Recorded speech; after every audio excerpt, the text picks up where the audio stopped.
Hello friends, welcome back to our YouTube channel GK with me. तो आज की इस क्लास में हम पढ़ेंगे सोशल साइंस का नेक्स्ट टॉपिक हाई कोर्ट के बारे में।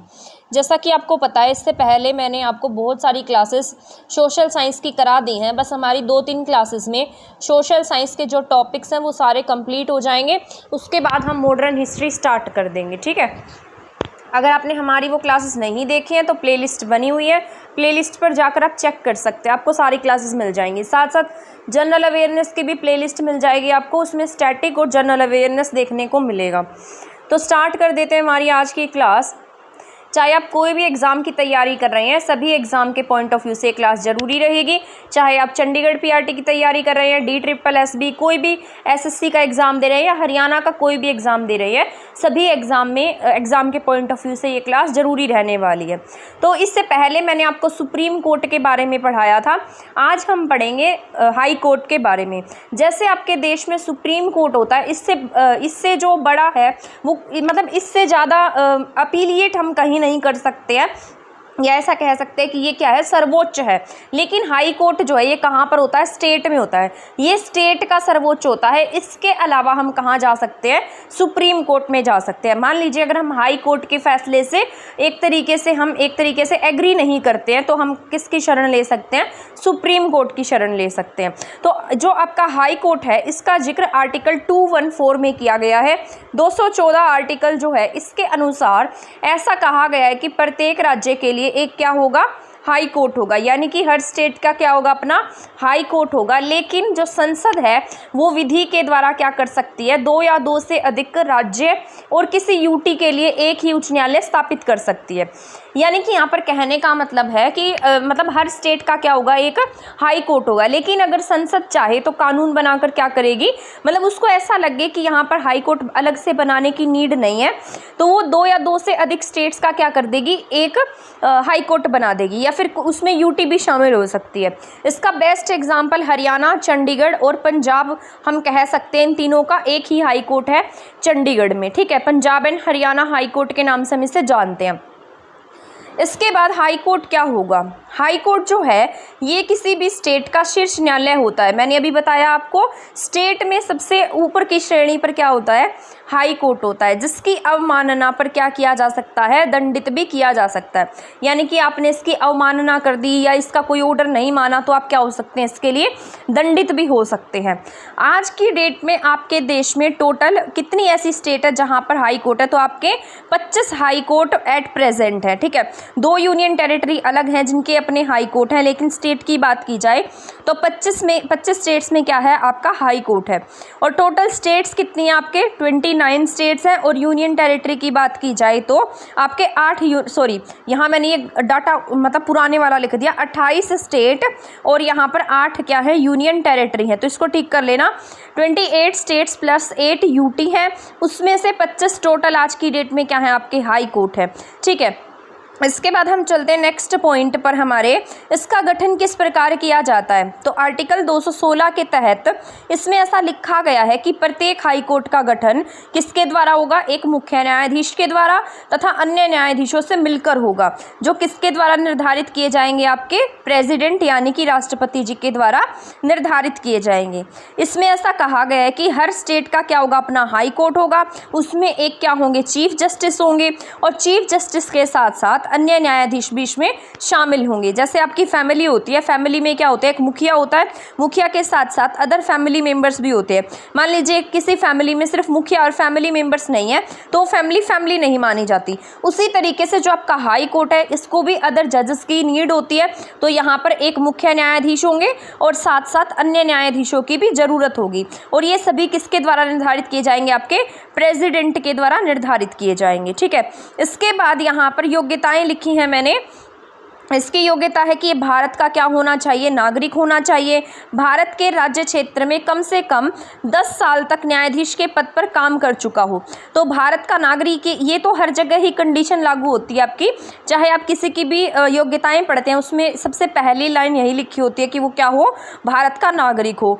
इसके साथ साथ भारत के राज्य क्षेत्र में कम से कम 10 वर्ष तक क्या रह चुका हो, न्यायाधीश के पद पर काम कर चुका हो। यानी कि इंडिया की बाउंड्री में जितने भी हाई कोर्ट्स कोर्ट्स हैं उनमें कहीं पर भी 10 साल तक क्या रह चुका हो, वो एडवोकेट या न्यायाधीश रह चुका हो।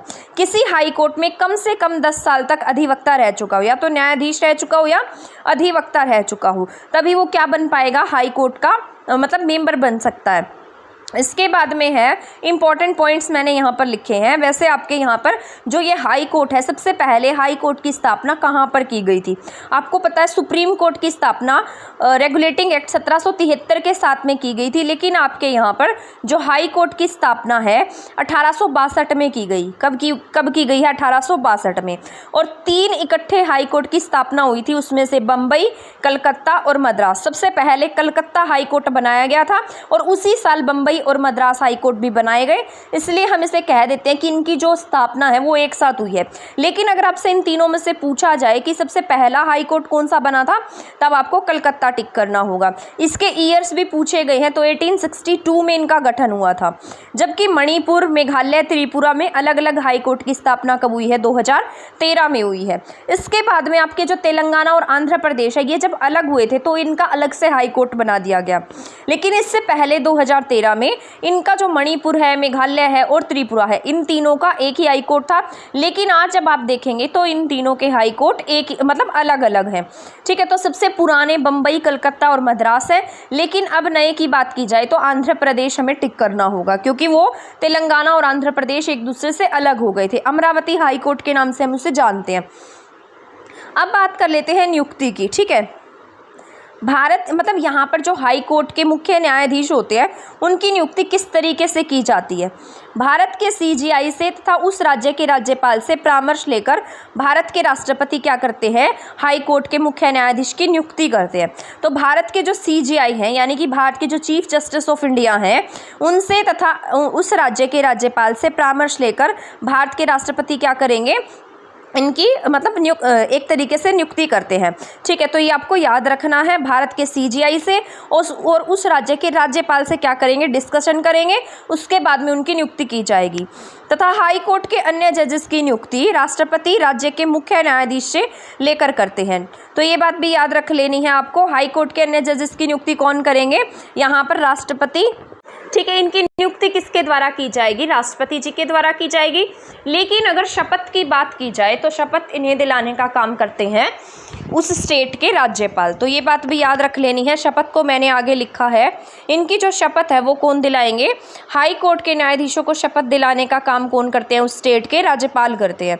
इसके बाद हम वेतन की बात कर लेते हैं। मैंने आपको जब अनुसूचियाँ पढ़ाई थी उसमें बताया था कि वेतन जो है वो आपके अनुसूची 2 में दिया गया। 2 नंबर से क्या आएगा? पैसा आएगा। तो मैंने ये आपको एक्सप्लेन किया था। हाई कोर्ट के मुख्य न्यायाधीश की सैलरी कितनी होगी? 2.5 लाख होगी। ये हाई कोर्ट के मुख्य न्यायाधीश की बात हो रही है। इसके साथ साथ उसके अन्य जजेस की जो सैलरी है वो 2.25 लाख होगी। तो ये बात भी आपको याद रखनी है। हाई कोर्ट के जो मुख्य न्यायाधीश होंगे उनकी सैलरी 2.5 लाख, और इसके साथ साथ जो अदर जजेस होंगे उनकी जो सैलरी है वो 2.25 लाख होगी। और ये भारत की संचित निधि से दी जाएगी। संचित निधि का मतलब होता है कि भारत की जनता के टैक्स से इनकी सैलरी पे की जाएगी। इसके बाद में हम पढ़ते हैं इनका कार्यकाल कितना होता है। तो जो हाई कोर्ट के मुख्य न्यायाधीश हैं इनकी जो एज है मतलब मैक्सिमम एज है वो 62 ईयर्स होनी चाहिए। इससे ज़्यादा एज होने पर वो रिटायर हो जाते हैं और वो चाहें तो सुप्रीम कोर्ट में भी अपना काम कर सकते हैं। पहले ना ये जो हाई कोर्ट है, हाई कोर्ट के जो चीफ जस्टिस है इनकी आयु 60 साल थी। लेकिन बाद में 15th अमेंडमेंट 1963 के बाद मतलब इससे एज जो है वो 60 से कितनी कर दी गई? बढ़ाकर 62 कर दी गई है। तो आज इनकी आयु पूछी जाए, रिटायरमेंट एज पूछी जाए तो आप क्या टिक करेंगे? 62 टिक करेंगे। आर्टिकल 220 के अनुसार हाई कोर्ट का कोई भी न्यायाधीश रिटायरमेंट के बाद उसी हाई कोर्ट में या उसके जो अंडर में न्यायालय आते हैं, जैसे डिस्ट्रिक्ट कोर्ट्स हैं, अधीनस्थ न्यायालय कह सकते हैं, उनमें वकालत नहीं कर सकते। तो ना ये इंपॉर्टेंट पॉइंट है, ये आपसे पूछे जा सकते हैं। आर्टिकल 220 के अनुसार हाई कोर्ट का कोई भी स्थायी न्यायाधीश रिटायरमेंट के बाद उसी हाई कोर्ट में या अधीनस्थ न्यायालय में क्या नहीं कर सकते? वकालत नहीं कर सकते हैं। वो किसी दूसरी स्टेट में या दूसरे हाई कोर्ट में वकालत कर सकते हैं, साथ साथ वो सुप्रीम कोर्ट में क्या कर सकते हैं? वकालत कर सकते हैं। तो ये बात याद रखनी है आपको, इम्पॉर्टेंट है। ठीक है, ये ज़्यादा ज़रूरी पॉइंट है इसलिए आप इसको याद रखेंगे। इसके बाद इनके कार्य और क्षेत्र अधिकार की हम बात कर लेते हैं। तो इनका जो कार्य क्षेत्र क्या रहेगा, राज्य की सीमा के अंदर रहेगा, पर संसद क्या करेगी, विधि के द्वारा दूसरे राज्य से भी इसे जोड़ सकती है। मान लीजिए कोई हाई कोर्ट है तो वो अपने राज्य के मामले सुलझाएगा, लेकिन अगर मान लो संसद ने कोई ऐसी विधि बनाई जिसके तहत मान लो कोई छोटी स्टेट है, वहाँ पर हाई कोर्ट नहीं है, तो उसका काम भी किसे दे देंगे, इसी राज्य को दे देंगे। तो यहाँ पर दूसरे राज्य से भी इसे जोड़ा जा सकता है कि आप दो स्टेट्स का काम एक साथ देखेंगे। तो ऐसा संसद की विधि के द्वारा संभव है। इसके बाद हम बात कर लेते हैं अधीनस्थ न्यायालय की। एक टाइप से हम इसे जो निचले अदालतें होती हैं जो इनके अंडर काम करती हैं उनकी बात कर लेते हैं। संविधान के भाग 6 में आर्टिकल 233 से 237 तक किसके बारे में जिक्र किया गया है, अधीनस्थ न्यायालय से संबंधित बातें कही गई हैं। प्रत्येक राज्य में क्या होता है, प्रत्येक राज्य में अधीनस्थ न्यायालय होते हैं, यानी कि उनके जो अंडर काम करते हैं, जो हाई कोर्ट्स के अंडर काम करेंगे, ऐसे न्यायालय आपको देखने को मिलते हैं जो हाई कोर्ट के अंडर काम करते हैं। ये ना जो अधीनस्थ न्यायालय हैं ये 3 टाइप के होते हैं, तो 3 टाइप्स के ये न्यायालय आपको देखने को मिलते हैं। इसमें से आपको दीवानी न्यायालय देखने को मिलेंगे और फौजदारी और साथ साथ राजस्व न्यायालय देखने को मिलेंगे। ठीक है, तो ये ज़रूरी है आपके जो मैंने अभी आपको बताए हैं। ठीक है, तो ये हाई कोर्ट के बारे में मैंने आपको बता दिया है। इसके बाद हम जानेंगे कि जो भारत के अलग अलग उच्च न्यायालय हैं, कौन सा उच्च न्यायालय किस नाम से जाना जाता है और इसके अंडर कौन से क्षेत्र अधिकार आते हैं, यानी कि कितनी स्टेट का एक हाई कोर्ट है। तो ये सारा का सारा जरूरी रहने वाला है। अब इसके बाद जितने भी पॉइंट स्टार्ट होने वाले हैं ये आपके एग्ज़ाम के पॉइंट ऑफ व्यू से और भी ज़्यादा इम्पोर्टेंट रहने वाले हैं। ठीक है, ये 27 हैं वैसे तो, पर हम इसे 25 इसलिए पढ़ते हैं क्योंकि 2 यूनियन टेरिटरी के हम इसमें काउंट नहीं करते हैं। हम स्टेट्स के काउंट करेंगे तो कितने हैं, 25 हैं। तो ये याद रख लेना है आपको, भारत के उच्च न्यायालय। तो अब यहाँ से आपको अच्छे से ध्यान से समझना है, ये इंपॉर्टेंट पॉइंट्स आपके यहाँ से शुरू हो रहे हैं। सबसे पहले मैंने आपको बताया था बम्बई, कलकत्ता और मद्रास, ये 3 ऐसे न्यायालय थे जो अंग्रेज़ों के समय में बनाए गए थे और आज भी एज इट इज़ ये काम कर रहे हैं। ठीक है, 1862 में इन तीनों की स्थापना की गई थी। ये इम्पॉर्टेंट है, ये कई बार एग्जाम में पूछे गए हैं। उनमें से बम्बई, कलकत्ता और मद्रास। कलकत्ता क्या है आपका, सबसे पुराना है। अगर इन तीनों में से पूछा जाएगा तो आप क्या टिक करेंगे, सबसे पहले कौन सा बना है, कलकत्ता हाई कोर्ट सबसे पहले बना है। ठीक है, तो 1862 में कलकत्ता सबसे पुराना हाई कोर्ट बना। अब यहाँ पर ये बम्बई लिखा है, बम्बई की स्थापना भी कब होती है, 1862 में होती है। और इसके जो राज्य क्षेत्र अधिकार है इसके अंडर क्या क्या आता है, ये भी जानने वाली बात है, क्योंकि ये अकेला बम्बई का ही हाई कोर्ट नहीं है, ये अदर इसमें और यूनियन टेरिटरीज़ भी और साथ साथ एक स्टेट भी ऐड की गई है। तो बम्बई है तो इसमें आप समझ गए होंगे कि महाराष्ट्र तो आएगा ही आएगा। उसके साथ साथ दादर नागर हवेली और इसके साथ साथ दमन दीव और साथ साथ गोवा। तो यहाँ पर 4 स्टेट्स का इकट्ठा हाई कोर्ट देखने को मिलेगा, बम्बई हाई कोर्ट। तो बम्बई की बात की जाए तो इस तरीके से यहाँ पर ये ऐसे लगा लीजिए आप, तो यहाँ महाराष्ट्र के पास में ही आपको गोवा देखने को मिलेगा और गोवा के पास में ये दोनों यूटी हैं। तो अब तो ये दोनों यूनियन टेरिटरी एक ही बना दी गई हैं। तो यहाँ पर 3 हम इसे कह सकते हैं, क्योंकि दादर नागर हवेली और दमन दीव अब एक ही यूनियन टेरिटरी में काउंट होती है। तो महाराष्ट्र का दादर नागर, दमन दीव और साथ साथ गोवा का इकट्ठा क्या है, हाई कोर्ट है, जिसका नाम बम्बई हाई कोर्ट है। ये सीट भी कौन सी है, बम्बई में ही है। ठीक है, तो बम्बई हाई कोर्ट के नाम से हम इसे जानते हैं। ये महाराष्ट्र का दादर नागर हवेली, दमन दीव और साथ साथ गोवा के एरिया को कवर करता है। इसके बाद हम पढ़ लेते हैं कलकत्ता हाई कोर्ट के बारे में। जो कलकत्ता वाला है ना, ये सबसे पुराना हाई कोर्ट है। ये भी 1862 में बनाया गया था। ये वेस्ट कलकत्ता है तो यहाँ पर वेस्ट बंगाल होगा। वेस्ट बंगाल के साथ साथ ये अंडमान निकोबार द्वीप समूह का भी क्षेत्र कवर करता है। तो ये मतलब इसका जो ये किस नाम से जाना जाता है, कलकत्ता के प्लेस में है ये, कलकत्ता हाई कोर्ट के नाम से हम इसे जानते हैं। तो कलकत्ता वाला सबसे पुराना है, वेस्ट बंगाल, अंडमान निकोबार द्वीप समूह, और ये कहाँ है, कोलकाता में है। इसके बाद हम बात कर लेते हैं मद्रास हाई कोर्ट की। मद्रास हाई कोर्ट की स्थापना भी 1862 में की गई थी और ये इसके क्षेत्राधिकार में तमिलनाडु और पुदुचेरी आते हैं। पुदुचेरी आपको पता होगा यहाँ पर क्या बनती है, लेजिस्लेटिव असेंबली बनाई गई है, यानी कि विधानसभा बनाई गई है। 2 यूनियन टेरिटरी ऐसी हैं आपकी जहाँ पर विधानसभाएँ हैं, एक दिल्ली और एक पुदुचेरी। तो जो मद्रास का है, मद्रास में वैसे आपको पता है तमिलनाडु होगा, तमिलनाडु के साथ साथ पुदुचेरी भी इसी के एरिया में आता है। तो ये इसकी जो सीट है वो कहाँ पर है, मद्रास में है। तो आई होप ये तीनों आपको समझ में आ गए होंगे, बम्बई, कलकत्ता और मद्रास। बम्बई में महाराष्ट्र, दादर नागर दमनदीव गोवा, कलकत्ता में वेस्ट बंगाल और अंडमान निकोबार, मद्रास में तमिलनाडु एंड पुदुचेरी। इसके बाद हम बात कर लेते हैं इलाहाबाद हाई कोर्ट की। इसके बाद में 1862 के बाद कौन सा बन गया आपका, यूपी में इलाहाबाद बन गया 1866। ये किसका एरिया कवर करेगा, सिर्फ यूपी का एरिया कवर करता है, इसे हम इलाहाबाद हाई कोर्ट के नाम से जानते हैं। इसके बाद हम बात कर लेते हैं कर्नाटक की। कर्नाटक का 1884 में बना है, ये कर्नाटक का ही एरिया कवर करता है और ये बंगलोर में है, तो ये भी याद रख लेना है आपको। इसके बाद हम बात करेंगे पटना हाई कोर्ट। ठीक है, बिहार की राजधानी में ही है पटना हाई कोर्ट, 1916 में बनाया गया था।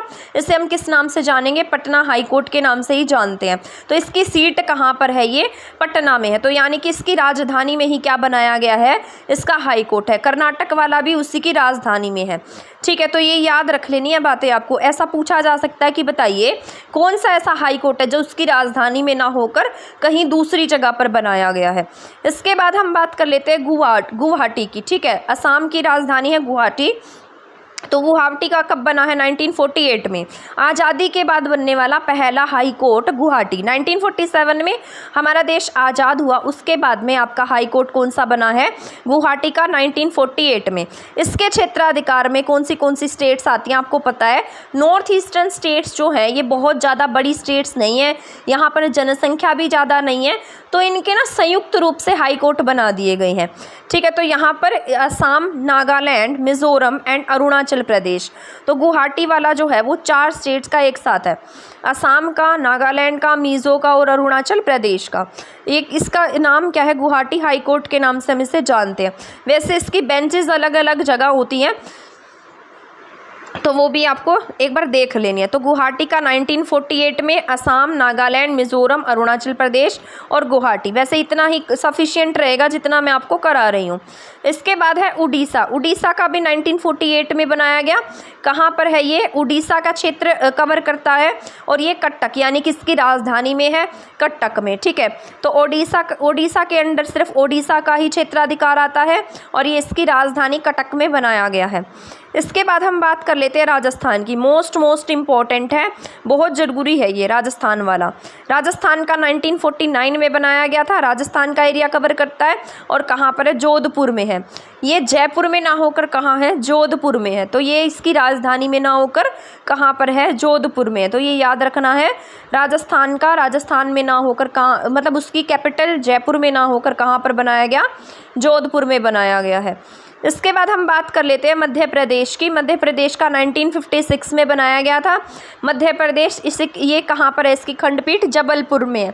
तो मध्य प्रदेश का कहाँ पर है, जबलपुर। इसकी कैपिटल में ना होकर कहाँ पर है, जबलपुर में है। तो मध्य प्रदेश का जबलपुर में है। भोपाल में ना होकर कहाँ बना दिया, जबलपुर में बना दिया। तो ये याद रख लेना आपको, इम्पॉर्टेंट आपसे पूछा जा सकता है कि बताइए कौन सा ऐसा हाई कोर्ट है जो उसकी राजधानी में ना होकर किसी अन्य जगह पर बनाया गया है। तो ये मैं जितने भी आपको कराती जा रही हूँ ये सारे के सारे ज़रूरी रहने वाले हैं और आप इसको ध्यान से सुनिएगा और एक बार पढ़ लीजिएगा, तो इसको आप आसानी से याद रख पाएंगे। इसके बाद में हम बात कर लेते हैं जम्मू कश्मीर की। जम्मू कश्मीर का 1957 में बनाया गया था। आपको पता है जम्मू कश्मीर आपका यूनियन टेरिटरी है। इसके साथ साथ ये कहाँ है, ये कहाँ पर है, श्रीनगर में है। ठीक है, इसकी सीट कहाँ है, श्रीनगर में। इसके बाद केरल की बात कर लेते हैं। मोस्ट इंपॉर्टेंट है ये भी, क्योंकि इसका भी इसकी राजधानी में ना होकर अलग जगह पर बनाया गया है। तो केरल का 1958 में केरल और लक्षद्वीप का एरिया कवर करता है। इसका जो मतलब ये कहाँ पर है, एर्नाकुलम में है। केरल की राजधानी तिरुवनंतपुरम में ना होकर कहाँ बनाया गया, एर्नाकुलम में बनाया गया है। ये भी बहुत बड़ी डिस्ट्रिक्ट है केरल की और यहाँ पर सबसे ज़्यादा साक्षरता है। तो ये पूरे इंडिया का सबसे साक्षर जिला भी कहा जाता है एर्नाकुलम, और ये तार वगैरह बनाने के लिए फेमस है। तो केरल का जो एरिया कवर करता है, इसमें यूनियन टेरिटरी आती है लक्षद्वीप। ठीक है, इसके बाद हम बात कर लेते हैं गुजरात की। गुजरात 1960 में बना था, मतलब 1960 में इसका क्या बनाया हमने, हाई कोर्ट बनाया है। और ये किसका एरिया कवर करता है, ओनली गुजरात का एरिया कवर करता है। और इसकी कैपिटल गांधीनगर में ना होकर ये कहाँ पर है, अहमदाबाद में है। तो ये याद रखना है, गुजरात वाला भी और केरल वाला भी, साथ साथ मध्य प्रदेश वाला भी। इसके बाद हम बात कर लेते हैं दिल्ली की। तो दिल्ली पर स्टार इसलिए लगाया क्योंकि ये क्या है, यूनियन टेरिटरी है। तो ऐसी यूनियन टेरिटरी जिसका खुद का हाई कोर्ट है तो वो दिल्ली है, और एक जम्मू कश्मीर है। दोनों यूनियन टेरिटरी है। 1966 में इसका गठन किया गया था। तो दिल्ली का दिल्ली ही क्षेत्र है और दिल्ली में ही ये बनाया गया है। इसके बाद मोस्ट इम्पॉर्टेंट है Punjab and Haryana high court. ठीक है, तो ये 1966 में बनाया गया है। इसके अंडर पंजाब का एरिया आता है, हरियाणा का, और साथ साथ चंडीगढ़ का एरिया भी ये कवर करता है। और कहाँ पर है, ये चंडीगढ़ में है। तो ये याद रखना है, पंजाब हरियाणा वाला 1966 में बना है। इसके अंडर में एरिया आता है पंजाब का, हरियाणा का, और साथ साथ आपके चंडीगढ़ का। और इसका क्षेत्र कहाँ पर है, ये चंडीगढ़ में स्थित है। इसके बाद यहाँ पर हिमाचल प्रदेश की हम बात कर लेते हैं। तो हिमाचल प्रदेश का जो मतलब यहाँ पर हाई कोर्ट है वो 1971 में बनाया गया है, हिमाचल प्रदेश में।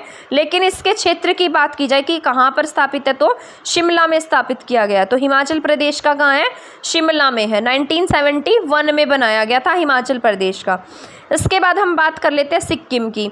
सिक्किम का कहाँ पर है, ये सिक्किम में ये 1975 में बनाया गया था, मतलब सिक्किम का ही एरिया कवर करता है ये। और गंगटोक में इसका क्षेत्र अधिकार आता है। इसके बाद हम बात कर लेते हैं झारखंड की। झारखंड का, छत्तीसगढ़ का और उत्तराखंड का, ये तीनों 2000 में बने हैं क्योंकि एक दूसरे से अलग हुए थे। झारखंड और छत्तीसगढ़ एक दूसरे से अलग हुए थे 2000 में, तब इनके जो हाई कोर्ट्स हैं वो भी अलग अलग बना दिए गए। उत्तराखंड यूपी से अलग हुआ 2000 में, इसका भी अलग से हाई कोर्ट बना दिया गया। तो झारखंड की बात कर लेते हैं। तो झारखंड का कहाँ है, कौन सी स्टेट को कहाँ है, ये रांची में है, और इसके अंडर एरिया झारखंड का ही आता है। छत्तीसगढ़ का भी 2000 में और उत्तराखंड का भी 2000 में बनाया गया है। छत्तीसगढ़ में छत्तीसगढ़ का एरिया आता है, लेकिन इसकी राजधानी में ना होकर कहाँ पर है, बिलासपुर में बनाया गया है। इसके बाद उत्तराखंड का कहाँ पर है, नैनीताल में है। तो ये इसके एरिया हैं जहाँ पर इनके हाई कोर्ट स्थित हैं। तो ये वाले ऐसे प्लेसेस है जहाँ पर इनके हाई कोर्ट स्थित है, मतलब इन प्लेसेस पर इनके हाई कोर्ट हैं। इसके बाद हम बात कर लेते हैं मेघालय की। मेघालय का, त्रिपुरा का और मणिपुर का, ये तीनों 2013 में बने हैं। तो ये और भी ज़्यादा आसान हो जाते हैं। ठीक है, और ऊपर वाले तीनों कब बने हैं, 2000 में बने हैं। तो मेघालय में मेघालय का एरिया आता है, त्रिपुरा में मणिपुर, त्रिपुरा लिखना था मैंने यहाँ, त्रिपुरा में त्रिपुरा और मणिपुर में मणिपुर। तो यहाँ मैंने उल्टा कर दिया। तो यहाँ पर त्रिपुरा में इम्फाल एंड मणिपुर में अगरतला, मेघालय शिलोंग, मतलब इनकी राजधानी में ही देखने को मिलेंगे आपको इनके जो हाई कोर्ट्स हैं। आंध्र प्रदेश की बात कर लेते हैं। आंध्र प्रदेश का न्यू बना है, अमरावती हाई कोर्ट के नाम से हम इसे जानते हैं, तो न्यूली फॉर्म्ड है। इसके बाद तेलंगाना अलग हुआ था, तो तेलंगाना का उसी के अंडर चला गया। तेलंगाना में जो पहले वाला हाई कोर्ट था वो रह गया, तो तेलंगाना वाला हैदराबाद में है। ठीक है, तो आपसे नया पूछा जाएगा तो आपको क्या टिक करना है, आंध्र प्रदेश टिक करना है। अमरावती हाई कोर्ट के नाम से हम इसे जानते हैं। आई होप आपको ये सारे पॉइंट समझ में आ गए होंगे जो मैंने आपको हाई कोर्ट से रिलेटेड पढ़ाए हैं। ये सारे के सारे ना आपके एग्ज़ाम के लिए ज़रूरी रहने वाले हैं और ये इम्पोर्टेंट भी हैं। एक बार रिवाइज़ करा देती हूँ। बम्बई, कलकत्ता, मद्रास सबसे पहले 1862 में बने तीनों। बम्बई के अंडर एरिया आते हैं महाराष्ट्र, दादर नागर हवेली, गोवा, दमन दीव। कलकत्ता के अंडर वेस्ट बंगाल, अंडमान निकोबार आता है। मद्रास के अंडर तमिलनाडु एंड पुडुचेरी आता है। इसके बाद इलाहाबाद का 1866 में बनता है, बड़ी स्टेट है ऐसे याद रख लेना। इसके बाद कर्नाटक का बनता है 1884 में। इसके बाद बिहार पटना का बनता है 1916 में। गुवाहाटी का कब बनता है, आज़ादी के बाद पहला हाई कोर्ट की बात की जाए तो गुवाहाटी और ओडिशा।